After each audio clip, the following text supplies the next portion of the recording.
We are pleased to be joined by Norfolk Admirals CEO Patrick Cavanagh here, exclusive on YouTube. Patrick, we're just 1 week away from the Kelly Cup playoffs and your team making bold, headline-grabbing acquisitions at the trade deadline a couple of weeks ago.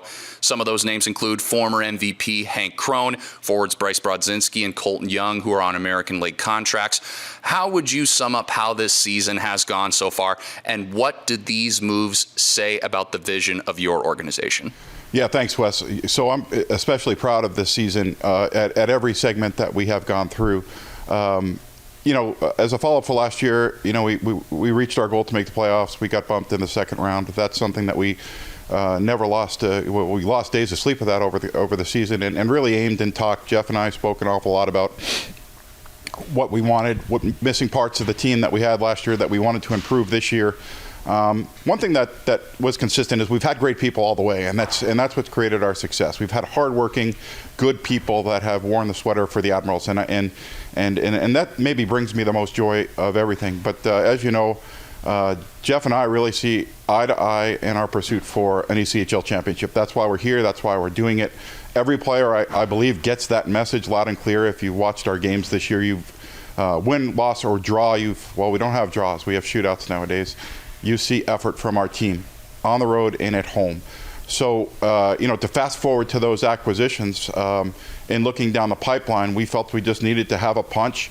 We needed a punch on the roster to give us the best opportunity to win a championship. And I feel of all the players that were available on the chalkboard, we hit a home run with that, both in player integrity, in performance, in output. And the players that we brought in all believe that they're coming here to win a championship. That's the main thing. So the Scope is averaging nearly 5,000 fans per game with 2 sellouts this season. Absolutely electrifying crowds. And there are more on the horizon as well. Year over year, attendance growth is among the very best here for the Admirals in the ECHL. You're approaching 900 more fans per game.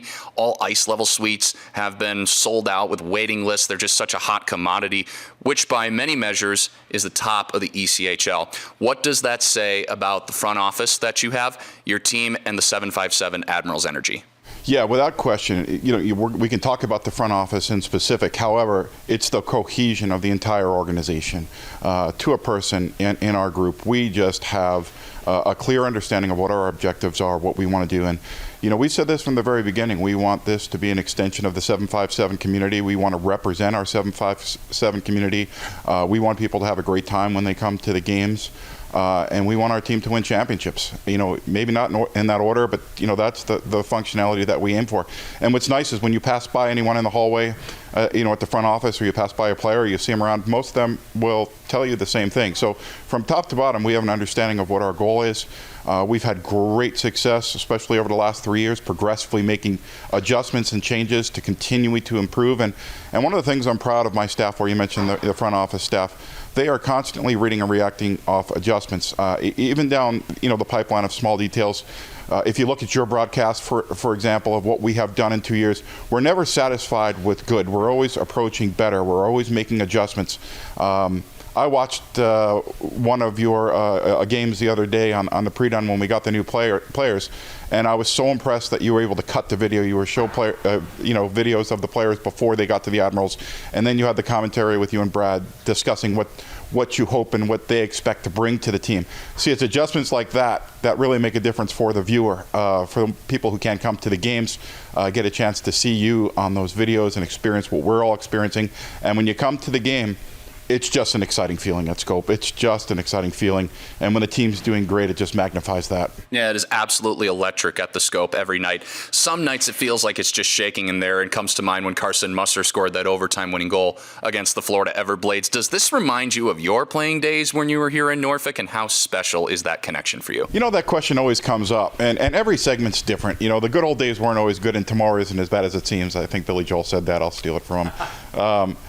It was very exciting and new when I came to the team. So I came to the team in '89, Wes, as you, were you even born then, or? No, 1994. Yeah, okay. So if you compare that, let's just say, to Savannah in the last couple of years, brand new hockey coming in. Hockey is a contagious sport, and the Admirals rode that for a decade of just pure excitement and exhilaration, and then there was 2 championships in there, which complemented that even further.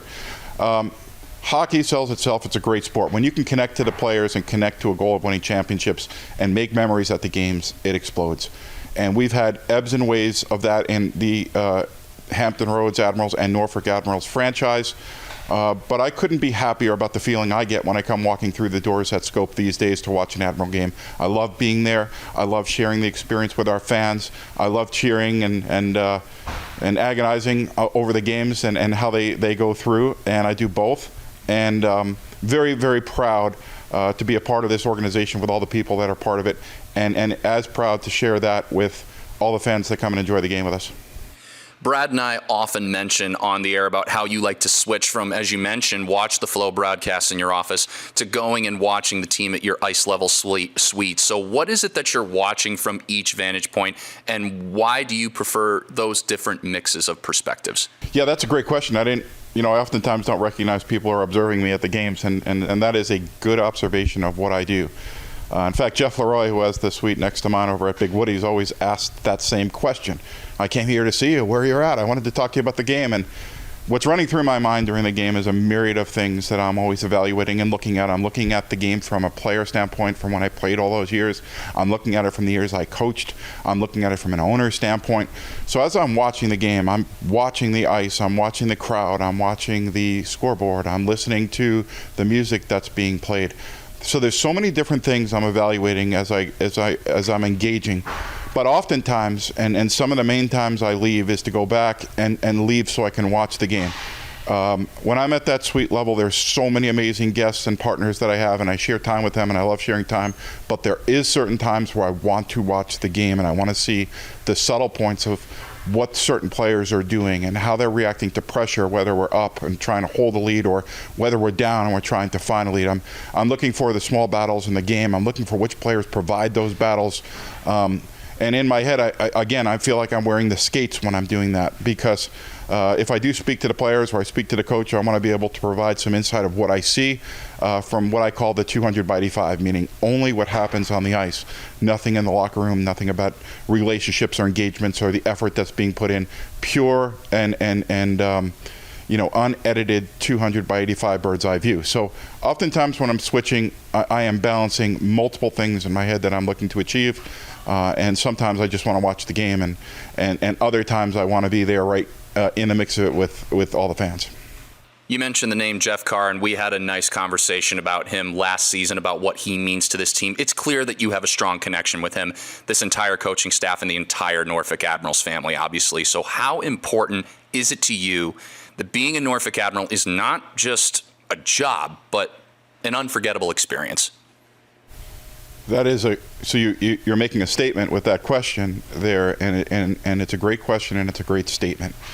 I always say with any entity that I'm involved with, especially though something as competitive as we are with the Admirals, and every game is so important, and every shift so important, every decision so important, having the ability to have great respect for someone supersedes everything else. And I have the utmost respect for head coach Jeff Carr and assistant coach Brent Clark as well. They put every effort they can into this team. You know this from behind the scenes, but I believe even the fans know it. There is so much passion from him and so much integrity and so much commitment to make us a championship team that my respect level for him is so high, and I enjoy seeing him, at every turn, good, bad, or indifferent. Because I know we're always focusing on betterment. I know we're always focusing on improvement. He's one of the few people in my life that I really don't have to encourage to continue to push, because he's generally half a step ahead of me on the push category. And he's well thought out. He's has incredible knowledge for the game. And I think one of the amazing things that he also has, and I'll point this out for the fans too, he has an incredible authenticity with the players. And that carries a lot. It's very hard skill to do, and the players respect that, even when it's hard, even when things that are being said that aren't always positive. And then when things are being said that are positive and good things are happening, it means that much more to the players too. So that comes out on the ice, that comes out on the energy you're seeing from the players, that stems from his leadership. It's been quiet, but I do got to ask the question. Do you have any update on a new Admirals Arena possibly? Because I know if there is an announcement that does come your way, sir, Admirals fans and the Hampton Roads community, they're going to absolutely erupt. Yeah, so thanks for that. And I said this before, I think the last time we spoke, this is probably other than winning a championship, this is the highest priority that I have for the organization. I think that our fans deserve a new arena. I think that the team deserves a new arena. I think that the community would just, it would change the trajectory of entertainment through my lifespan into the next. And anytime you can be involved with something like that, it's an amazing and worthwhile endeavor to shoot for. I can't tell you too much more than we're making progress. There's a lot of people on the same page of the new arena for the Admirals. There's a lot of support for that, and I'm very hopeful that I will be in a position to make a statement in the future announcing that bit of news, because I do believe, like you said, that changes the entire trajectory for the Norfolk Admirals, for our community, and for a new level of fan entertainment that we will be able to extend to the future Admiral fans. Last season, you told me about your big trip to Winnipeg when you visited the Winnipeg Jets and Manitoba Moose. And speaking of them, you recently renewed your affiliation with those two organizations. So what has been it like working with Craig Heisinger and the Jets organization? What has it brought to you, meant to you and this Admirals organization? Yeah, I'm glad you asked that question. Craig Heisinger and the Winnipeg Jets and the Manitoba Moose organization are just unbelievable. I have so much respect for them as human beings, and have so much alignment and respect for what their organizations are doing that's tied to what the Norfolk Admirals are doing. There really is no difference. And when we speak on the phone and we talk, Jeff obviously speaks a lot more about the player updates and so on and so forth. But when I have the opportunity to speak to Zinger, I love the authenticity that he brings. He brings a wealth of knowledge. A lot of people don't know this about Zinger. But Zinger started from the bottom rungs of our profession and worked himself all the way up to maybe the most respected GM in the American League, with roots into the NHL.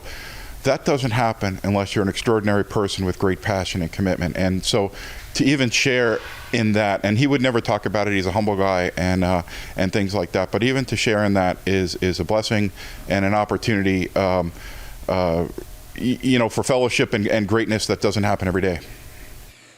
We're sitting here at Chill Ponds in your office upstairs here, where one of your other organizations in the USPHL's Hampton Roads Whalers, they just wrapped up their season with another strong playoff season as well, and the Admirals are about to start the Kelly Cup playoffs next week. So right now it seems like the game is in just such a great place here in Hampton Roads. How would you describe the state of hockey here in Hampton Roads? So that's an ever-present item that's being spoke about at every level. Admirals, down to learn to play hockey, and Brad Jones, obviously a big part of all of that. Regan, my son, is heavily involved in the direction of hockey now into the future, and he's been doing a great job. To me, it's all one thing. So my life has been promoting the game of hockey. It has done so much for my life. I want to share that with as many people as possible.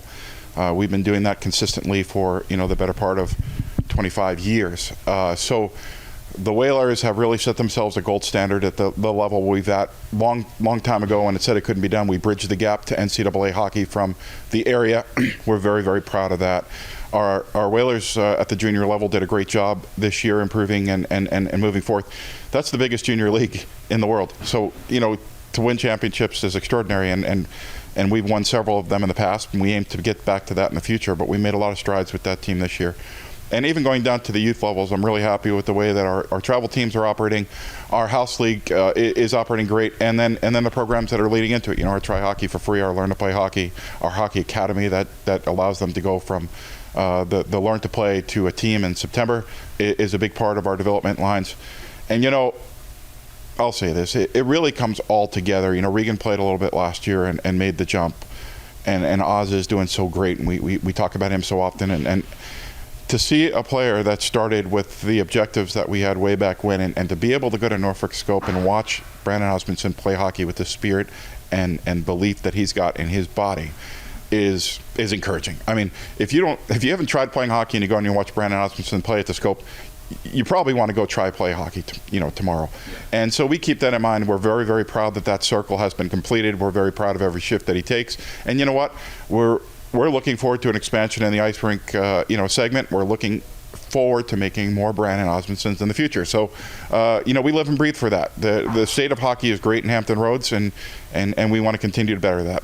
You individually, sir, have had an incredible year. You were recognized on the Inside Business Top 25 Power List in Hampton Roads. You were named Distinguished Business of the Year in Yorktown with the Chill Ponds, including in Coastal Virginia's top 150 most influential business people, and recently named as the Norfolk Sports Club's prestigious Tom Ferguson Metropolitan Person of the Year. I mean, geez, how do you balance all of that, and what does all this recognition mean to you personally, sir? Well, thanks for that acknowledgement, and I'm humbled by those types of awards, and oftentimes I am a little hesitant because receiving awards like that and being acknowledged is a great honor. Somebody had chose me for each one of those, or a group of people had selected me, means a great deal to me. But moreover than myself, it's our team and our involvement and our completely committed objective to share the sport of hockey in Hampton Roads that has led to those type of awards. So there's so many people involved in that. It's not me, but over and above the awards and the great acknowledgments that come with them, what's really happening, what really makes me appreciate those awards and feel great is the sport of hockey truly is being recognized when I get these awards. At the underlining item, that's what's happening, and it's taken a long time to make hockey a mainstream sport in Hampton Roads, and these awards demonstrate that is in fact a reality, and that is a real sense of accomplishment and pride for me.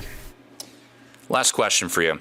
So this is my 6th season here with the team, and I've seen firsthand just how much you value culture. I mean, I see it every single day whenever I have a conversation with you. How have you seen this organization grow and advance off those said culture principles that you've set in motion?